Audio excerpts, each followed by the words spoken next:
नमस्कार। मैं कपिल एक बार फिर आपके सामने। जनाब, पिछले वीडियो में मैंने कुछ ऐसी बातें कह दी थी जो शायद इन्हीं 2-3 दिनों में गलत साबित हुई। अब मैं कोई महामानव तो हूं नहीं, जो गलत बात कह दूं और फिर बेशर्मी से आगे चला जाऊं। इसलिए ये वीडियो मैं सिर्फ इसलिए बना रहा हूं ताकि अपनी पिछली गलती सुधार सकूं और आपके सामने ये कह सकूं कि हाँ भाई, मुझसे गलती हो गई। अब गलती क्या हुई, इसके लिए आपको मेरा पिछला वीडियो महामानव नहीं नाचते देखना होगा। इस वीडियो में मैंने कहा कि एप्स्टीन फाइल में जो उजागर हुआ है ना, उसमें एक मेल में लिखा गया है, the Indian prime minister Modi took advice and danced and sang in Israel for the benefit of the US president. They had met a few weeks ago and it worked. Hindi में इसका तर्जुमा कुछ यूं होता है कि भारतीय प्रधानमंत्री मोदी ने मेरी सलाह मानी और यूएस के राष्ट्रपति के लिए इजराइल में नाचे गाए। वे कुछ हफ्ते पहले मिले थे, इससे काम बन गया या काम हो गया। अपने वीडियो महामानव नहीं नाचते में मैंने एप्स्टीन की इस मेल का झूठ बताते हुए यह कहा था कि it doesn't seem to work. मैंने कहा था कि काम तो कुछ हुआ नहीं। अब काम नहीं हुआ इसका मतलब महामानव जो नाचे गाए उसका फायदा तो दिख नहीं रहा है। तो मेरा आकलन यह था कि इसका मतलब महामानव नहीं नाचे गाए होंगे, क्योंकि डियर फ्रेंड डोनाल्ड ने टैरिफ लगा दिया था, चीन लाल आंखें दिखा रहा था, सोना चांदी की कीमतें बढ़ रही थी और यहां सारी सरकार में हड़कंप मचा हुआ था।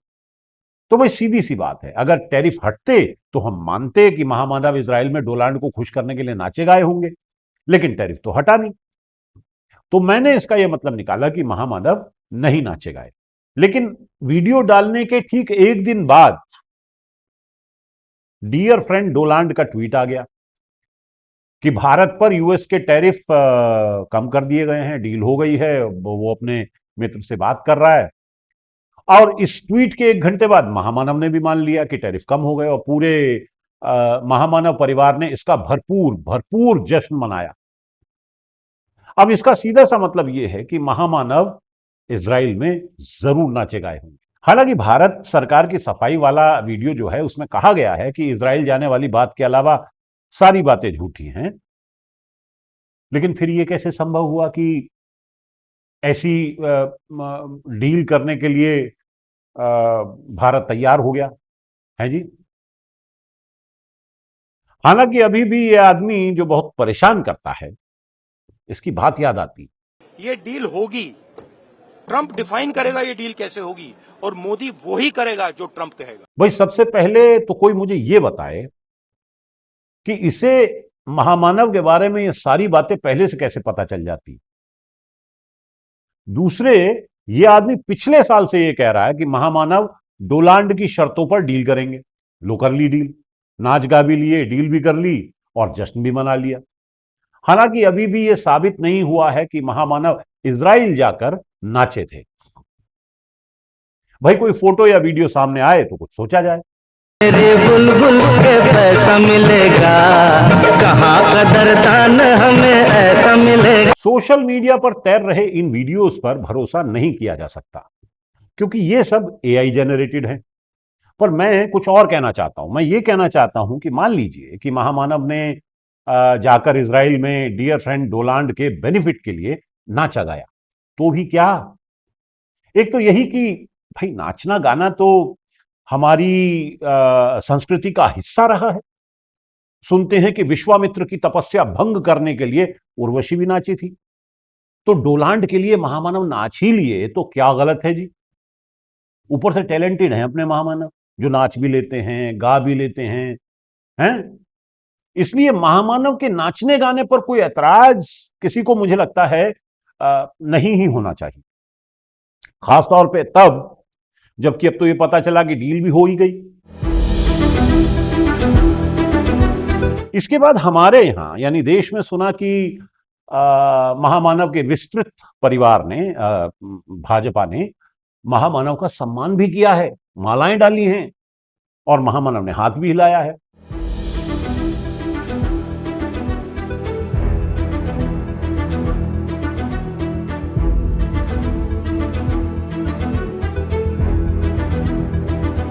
इसीलिए हमारा कर्तव्य बनता है कि हम भी इस डील में देश का फायदा ढूंढें, ताकि महामानव के नाचने गाने को सफल और फायदेमंद सिद्ध किया जा सके।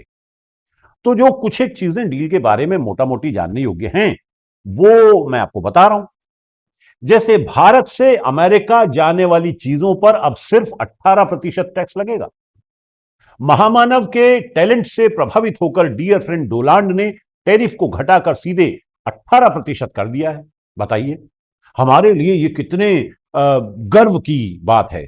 हालांकि भारत की स्थिति फिर से ब्रिटिश साम्राज्य जैसी हो गई है, यानी अमेरिका से भारत आने वाले सामान पर 0 टैरिफ लगेगा, यानी कोई टैरिफ नहीं लगेगा।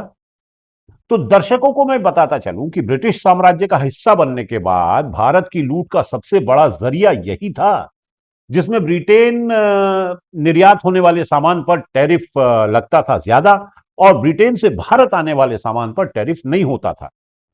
इससे होता यह था कि देश का धन विदेश यानी ब्रिटेन जाता था। इसी का विरोध करने के लिए उस समय कांग्रेस ने विदेशी सामान का बहिष्कार करने के लिए आंदोलन चलाया था, जिससे आरएसएस दूर रहा था। महामानव का जलवा देखिए, भारत फिर से अपने उसी स्वर्णिम युग में लौट गया है। अब हम स्वदेशी का नारा लगाएंगे और विदेशी सामान के आयात पर कोई कर नहीं लगाएंगे, और वहां हमारे सामान पर टैरिफ लगेगा। वाह साहब, दिल खुश हो गया। और जब स्वर्णिम युग की बात हो रही है, तो यहां यह जिक्र भी कर ही देना चाहिए कि महामानव ने खुद अपनी मर्जी से, बिना किसी दबाव के, यह तय किया है कि हम रूस से सस्ता तेल नहीं खरीदेंगे, बल्कि अमेरिका से और शायद वेनेजुएला से तेल खरीदेंगे, जिस पर अभी हाल ही में अमेरिका ने नाजायज कब्जा किया है। यह बात हमें डियर फ्रेंड डोलांड के ट्वीट से पता चलती है। अब यहां यह बात ध्यान रखने वाली है कि ये जो तेल खरीदने वाला फैसला है, ये हमने अपनी मर्जी से किया है, अपनी मर्जी से। हम सस्ता तेल नहीं खरीदना चाहते, हम विश्वगुरु हैं, महंगी चीजें खरीदते हैं, महंगी चीजें बरतते हैं। आपने सुना ही होगा, महंगा रोए एक बार, सस्ता रोए बार बार। जब हम रूस से तेल खरीद रहे थे, तो अमेरिका हमें बार बार बुलाता था, डोलांड बार बार महामानव को डांटता था। अब हम अमेरिका से महंगा तेल खरीदेंगे और एक बार जो रोना शुरू करेंगे तो चुप नहीं होंगे, एक ही बार रोना। खैर, आपको तेल खरीदने के बारे में जिस बात को समझना है वो ये कि हम ये जो महंगा तेल खरीद रहे हैं, वो अपनी मर्जी से खरीद रहे हैं।